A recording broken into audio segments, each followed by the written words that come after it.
Hello students, इतिहास के इस इम्पॉर्टेंट क्वेश्चन की श्रृंखला में आप सभी का स्वागत है और स्टडी जंक्शन के यूट्यूब चैनल में भी आप लोगों का स्वागत है। बच्चों, आइए हम अपने श्रृंखला को आगे बढ़ाते हैं और देखते हैं हम अभी तक क्या कर रहे थे, कहाँ तक पढ़ चुके थे। तो चलिए बच्चों देखते हैं।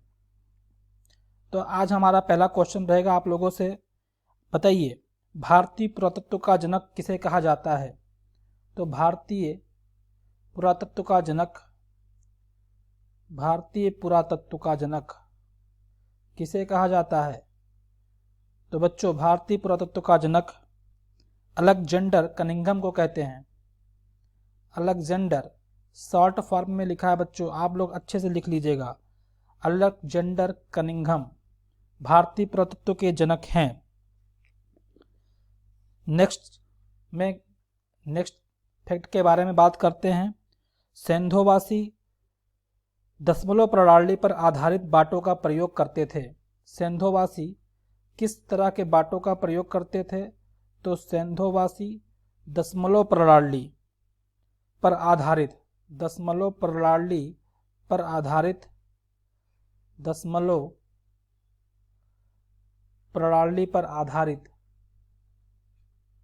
बाटों का प्रयोग करते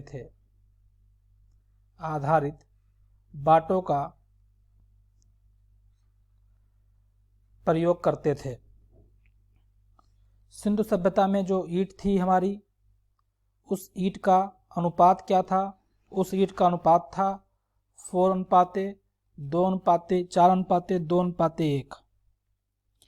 टेराकोटा का उपयोग हड़प्पा काल की मुद्राओं के निर्माण में करते थे। टेराकोटा का प्रयोग कहाँ करते थे।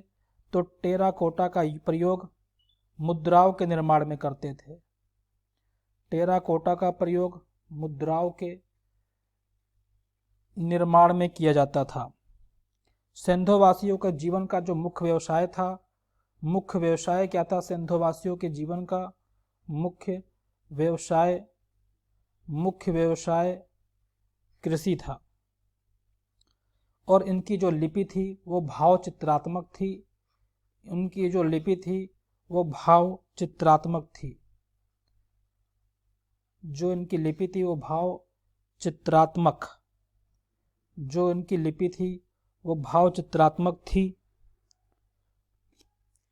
हड़प्पा सभ्यता में सर्वाधिक स्थल कहाँ मिले।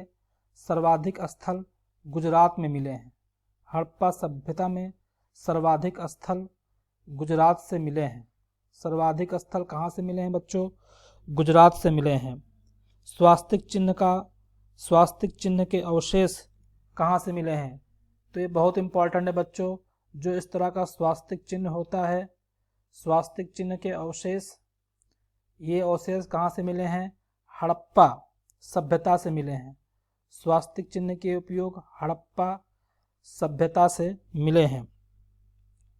लोथल में मिट्टी से निर्मित लोथल में मिट्टी से निर्मित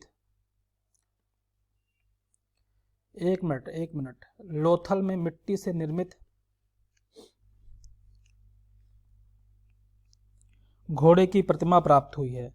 सिंधुवासी किसकी पूजा करते थे बच्चों। तो सिंधुवासी मात्र देवी की पूजा करते थे। सिंधुवासी मात्र देवी की पूजा करते थे। चावल के प्रथम साक्ष्य लोथल एवं रंगपुर से मिले हैं। चावल का साक्ष्य कहाँ से मिला है। चावल का साक्ष्य लोथल एवं रंगपुर से मिला है। चावल का साक्ष्य लोथल एवं रंगपुर से मिला है। Very important. सिंधु सभ्यता के प्राचीन नाम, सिंधु क्षेत्र का प्राचीन नाम क्या था। सिंधु क्षेत्र का प्राचीन नाम मेलुहा था। सिंधु क्षेत्र का प्राचीन नाम क्या था। सिंधु क्षेत्र का प्राचीन नाम मेलुहा था।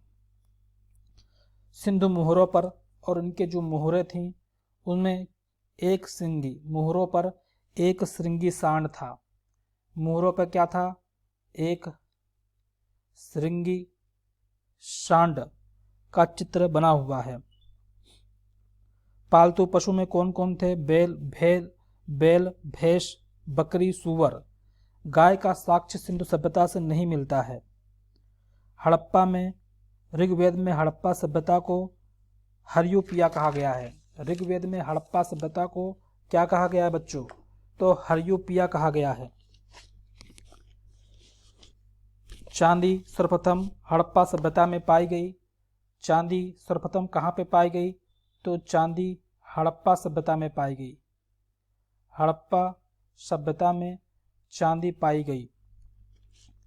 सिंधु सभ्यता का मुख्य केंद्र क्या था? हड़प्पा था। सेंधो वासियों का, जो सेंधो वासी थे, सेंधो वासियों का मुख्य भोजन गेहूं और जौ था।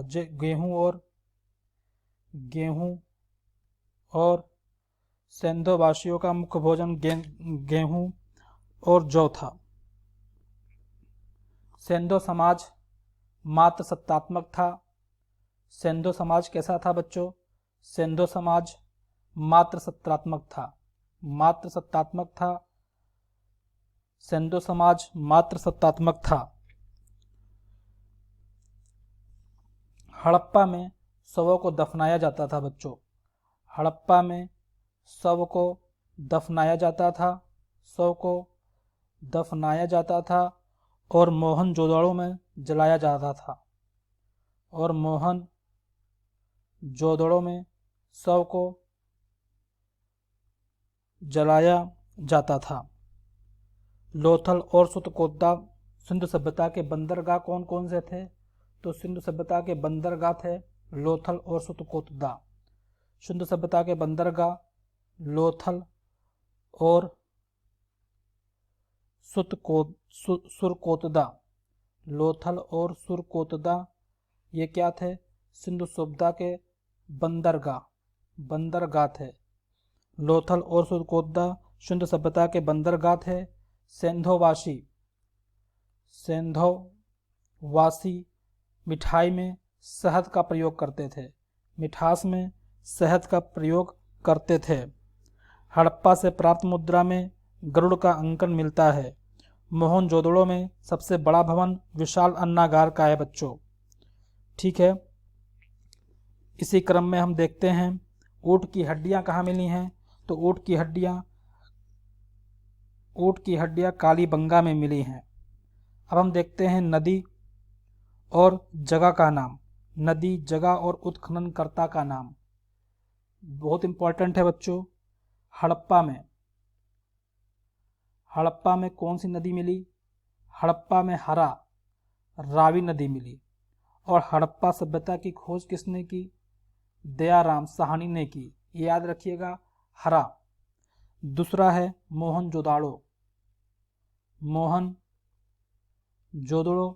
मोहनजोदड़ो में इंडस नदी यानी सिंधु नदी मिली और इसके खोजकर्ता थे राखाल दास बनर्जी। सिंधु नदी चौदड़ो, नेक्स्ट है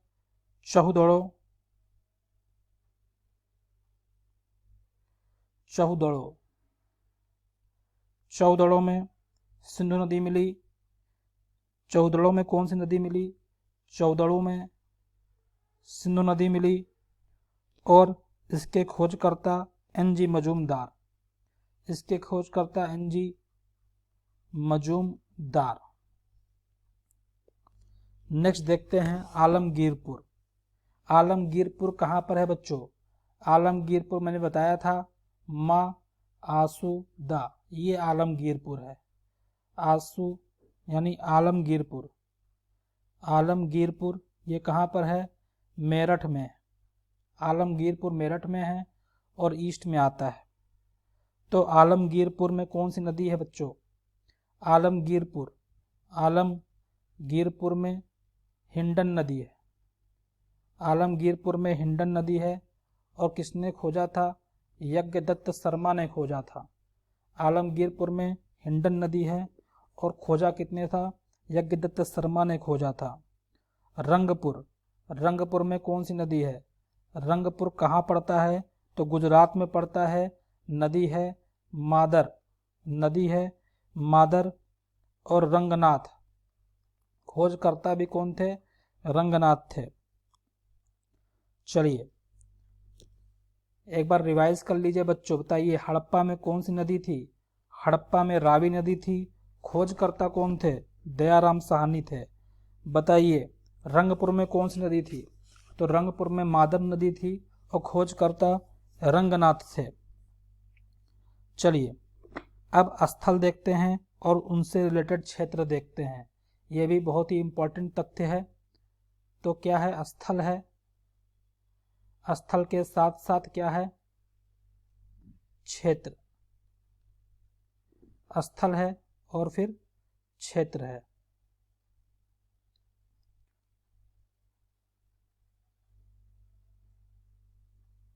स्थल और क्षेत्र।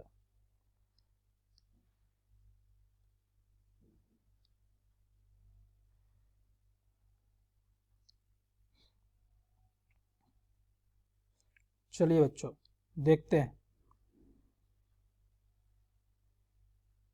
स्थल और क्षेत्र के बारे में थोड़ी जानकारी लेते हैं। तो बताइए मेहरगढ़, मेहरगढ़, मेहरगढ़ कहाँ पड़ता है? तो मेहरगढ़ कहाँ पड़ता है बच्चों? पाकिस्तान के बलूचिस्तान में पड़ता है।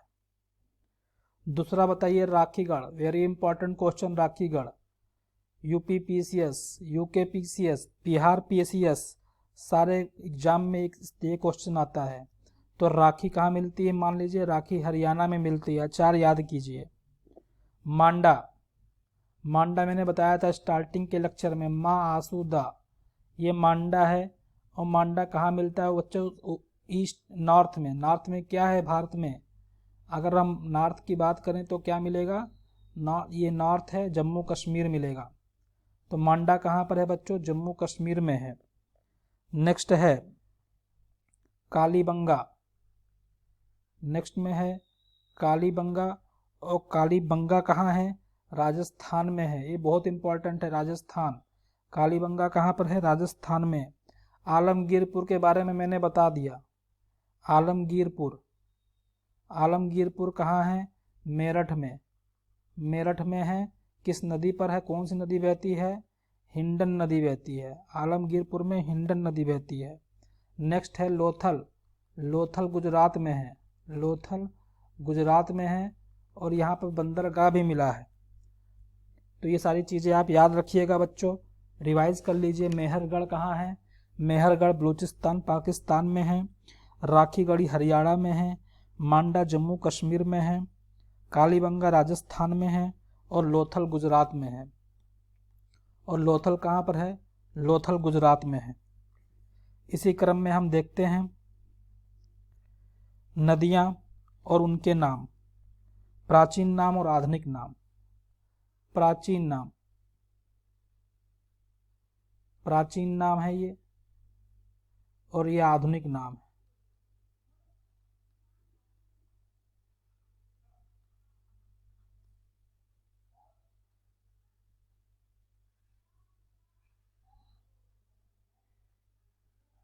प्राचीन नाम और आधुनिक नाम है बच्चों।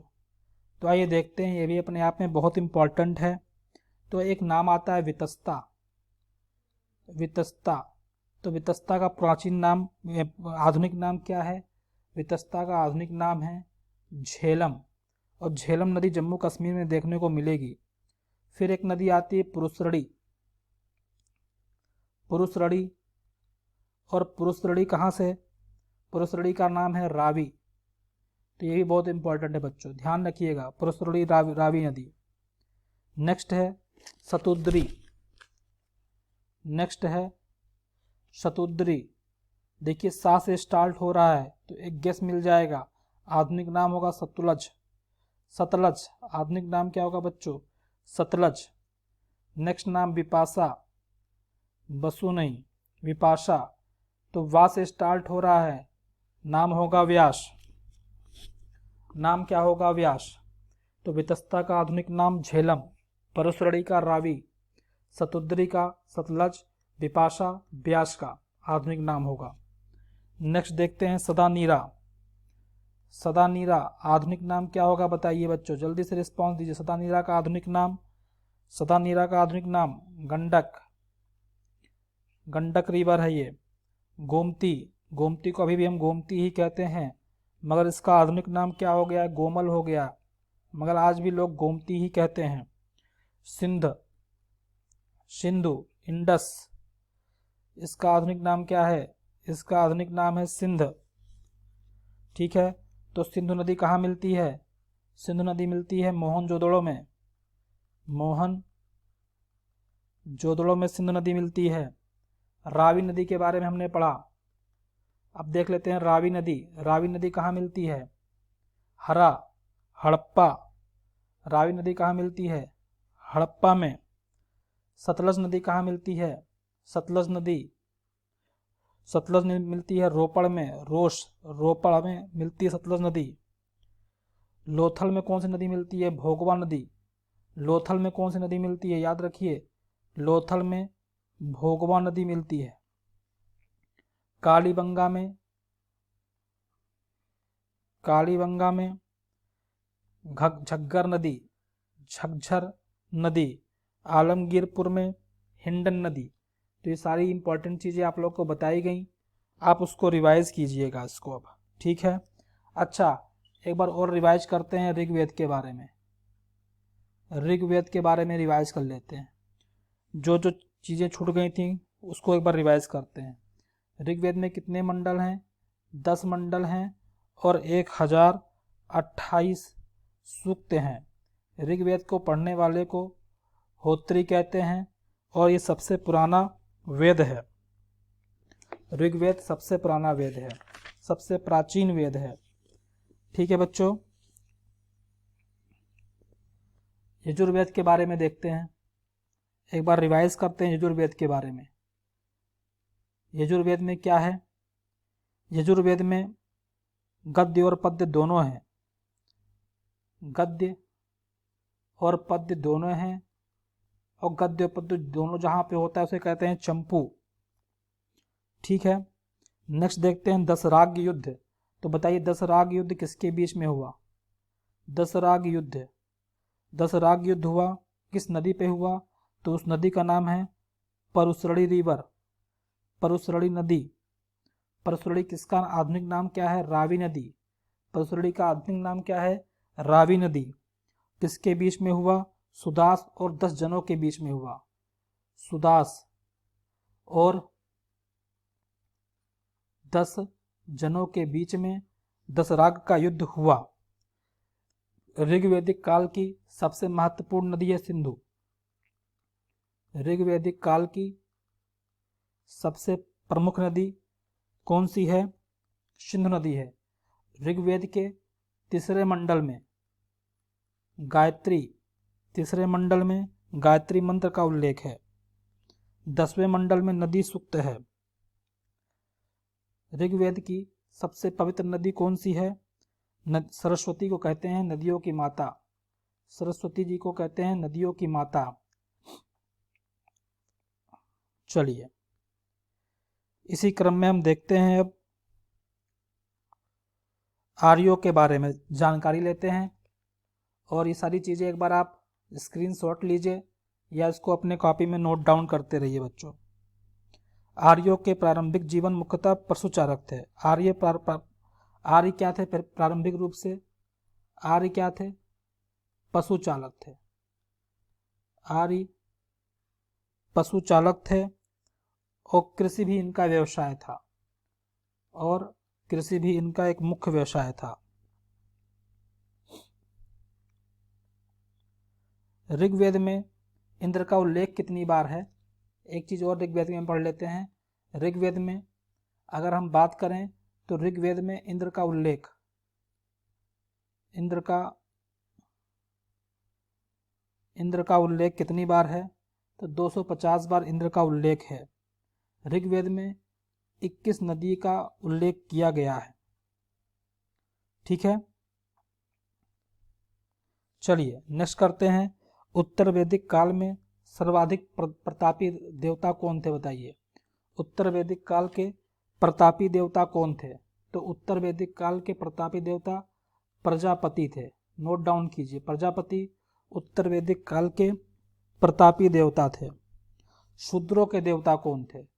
शूद्रों के देवता थे शूशन।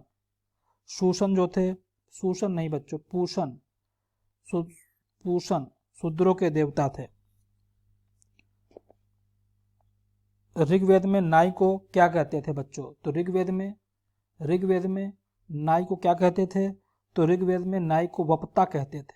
ऋग्वेद में नाई को वप्ता कहते थे।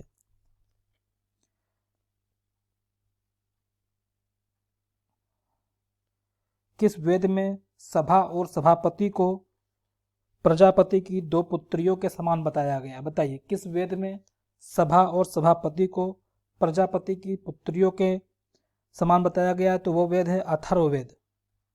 तो वो वेद क्या है? अथर्ववेद। और अथर्ववेद के बारे में बता दें, अथर्ववेद में जादू टोना, अंधविश्वास, वशीकरण, ये सारी चीजें किसमें आती हैं? अथर्ववेद में आती हैं। ठीक है बच्चों, और अथर्ववेद सबसे बाद का वेद है। नेक्स्ट देखते हैं इसी क्रम में, किसने बताया कि आर्यों का मूल निवास मध्य एशिया है? तो मैक्स मूलर के अनुसार आर्यों का जो मूल निवास है वो मध्य एशिया है। मैक्स मूलर के अनुसार। बाल गंगाधर तिलक के अनुसार आर्यों का मूल निवास क्या है? उत्तरी ध्रुव है। दयानंद सरस्वती के अनुसार आर्यों का मूल निवास क्या है? तिब्बत है। तो ये तीनों याद रखिएगा, 3 पूछे जाते हैं। मैक्स मूलर के अनुसार आर्यों का मूल निवास मध्य एशिया है। बाल गंगाधर तिलक के अनुसार उत्तरी ध्रुव है। दयानंद सरस्वती के अनुसार तिब्बत है। अच्छा, होता किसे कहते हैं? वैदिक काल में होता किसे कहते थे बच्चों? ये बहुत इंपॉर्टेंट है। तो होता किसे कहते थे? प्रार्थना करने वाले पुरोहित को होता कहते थे। प्रार्थना करने वाले पुरोहित को होता कहते थे। उद्गाता किसे कहते थे? सामवेद का गायन करने वाले उद्गाता किसे कहते थे? जो सामवेद का अध्ययन करते थे। सामवेद में संगीत का वर्णन है। सामवेद का जो अध्ययन करते थे उन्हें उद्गाता कहते थे। ऋग्वेद का जो अध्ययन करते थे उन्हें होत्री कहते थे। यजुर्वेद का जो अध्ययन करते थे उन्हें अद्र्याव कहते थे। और कर्मकांड, अगर हम कर्मकांड की बात करें तो कर्मकांड का वर्णन किस वेद में है? तो कर्मकांड का वर्णन यजुर्वेद में है। कर्मकांड का वर्णन यजुर्वेद में है बच्चों। ठीक है, ऋग्वेद यजुर्वेद में है कर्मकांड का वर्णन। और यजुर्वेद को पढ़ने वाले को क्या कहते हैं? अदर्यु कहते हैं। ठीक है, अथर्ववेद को ब्रह्मवेद भी कहते हैं। ऋग्वैदिक काल में सती प्रथा नहीं थी। नेक्स्ट, अब हम बात करते हैं वैदिक काल में कौन सी प्रथा प्रचलित थी? बताइए, वैदिक काल में कौन सी प्रथा प्रचलित थी? तो वैदिक काल में नियोग प्रथा प्रचलित थी। वैदिक काल में नियोग प्रथा प्रचलित थी। शतपथ ब्राह्मण में पत्नी को क्या कहा गया? शतपथ ब्राह्मण में पत्नी को क्या कहा गया? तो अर्धांगिनी कहा गया। शतपथ ब्राह्मण में पत्नी को क्या कहा गया? अर्धांगिनी कहा गया। शतपथ ब्राह्मण में पत्नी को अर्धांगिनी कहा गया। गाय को क्या कहा गया? गाय को अगन्या कहा गया। यानी ना मारने योग्य। ऋग्वैदिक काल में जो परिवार थे वो संयुक्त परिवार थे। एक बहुत ही इंपॉर्टेंट चीज आई है सामने, ओम, जैसे मुंडको सत्यमेव जयते शब्द था, सत्यमेव जयते, सत्यमेव जयते किस उपनिषद से लिया गया है? तो मुंडकोपनिषद से, मुंडकोपनिषद से लिया गया है सत्यमेव जयते। उसी प्रकार ओम शब्द, ओम शब्द किसमें किसमें वर्णन है? ओम शब्द का जो वर्णन है वो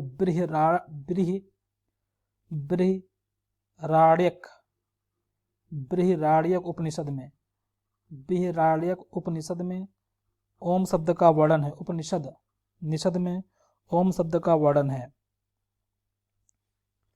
ऋग्वेद में वेद और चिकित्सक को क्या कहते थे? तो ऋग्वेद में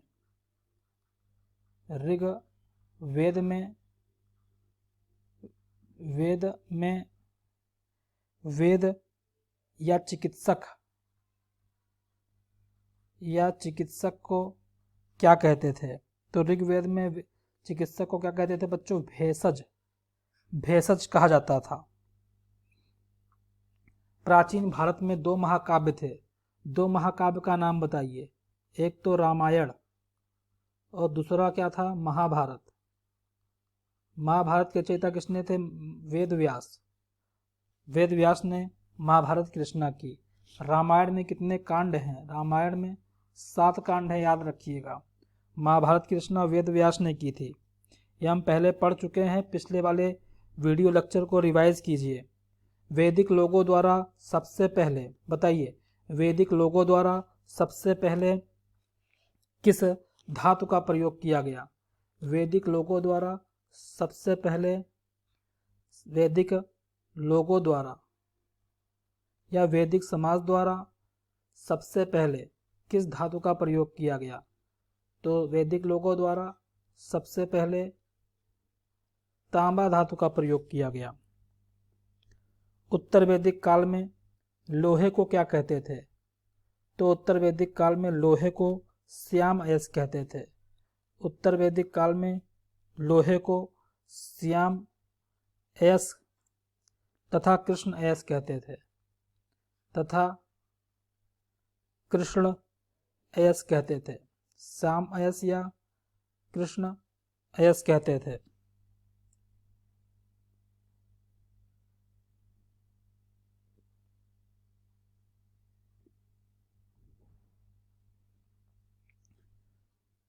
लोहे को उत्तर वैदिक काल में श्याम अयस्क या पुनर्जन्म का सिद्धांत सर्वप्रथम कहाँ दिखाई देता है? बताइए, वेरी इंपॉर्टेंट क्वेश्चन। पुनर्जन्म का सिद्धांत सर्वप्रथम कहाँ दिखाई देता है? तो पुनर्जन्म का सिद्धांत सर्वप्रथम शतपथ ब्राह्मण में दिखाई देता है। शतपथ ब्राह्मण में दिखाई देता है। नेक्स्ट बताइए, उत्तर वैदिक काल में 3 आश्रम कौन कौन से थे? तो ये बहुत इंपॉर्टेंट और बहुत इजी क्वेश्चन है। तो पहला था ब्रह्मचर्य, गृहस्थ और वानप्रस्थ। तो क्रम से याद रखिएगा, ब्रह्मचर्य, गृहस्थ और वानप्रस्थ। यच और नचिकेता के बीच जो वार्तालाप है वो किस उपनिषद में है? यच और नचिकेता के बीच जो वार्तालाप है वो कठोपनिषद में वर्णित है। छंदोग्य उपनिषद में इतिहास पुराण को स्पष्ट रूप से पंचम वेद कहा गया है। तो पंचम वेद किसे कहा गया है? छंदोग्य उपनिषद को कहा गया है। विधवा विवाह का प्रचलन किस संहिता में है? विधवा विवाह का प्रचलन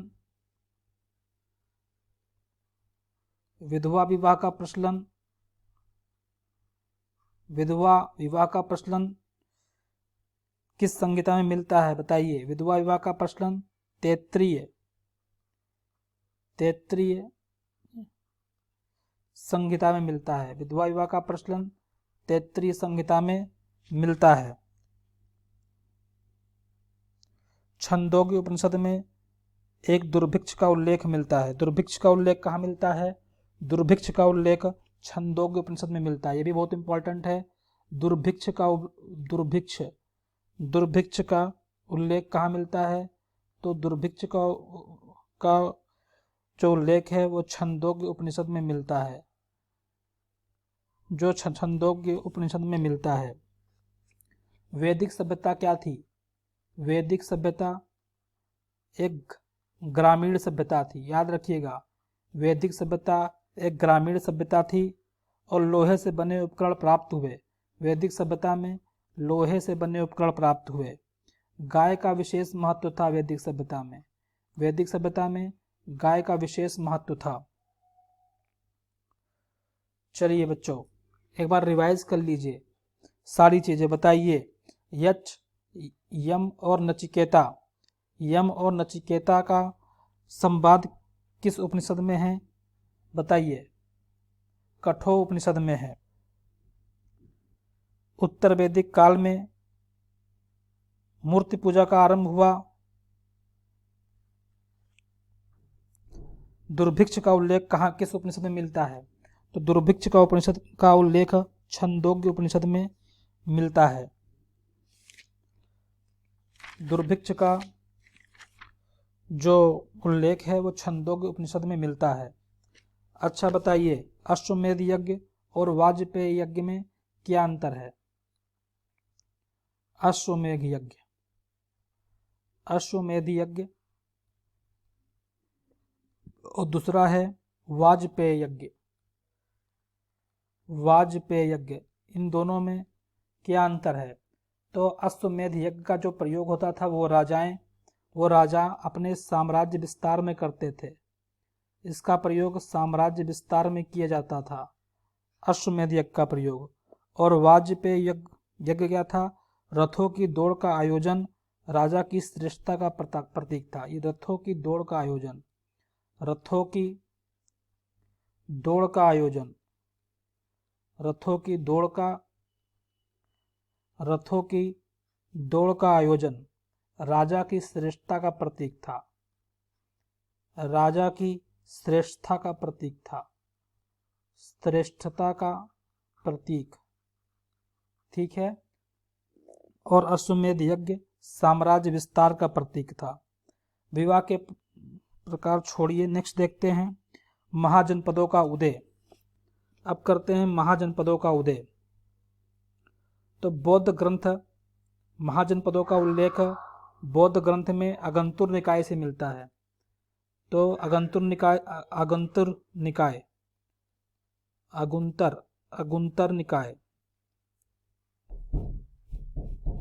निकाय से बौद्ध ग्रंथ का उल्लेख मिलता है। तो आज के लिए इतना ही करते हैं बच्चों। अब हम नेक्स्ट सीरीज में पढ़ेंगे इसके आगे से महाजनपदों का उल्लेख। धन्यवाद। चैनल को सब्सक्राइब कीजिए और लाइक कीजिए।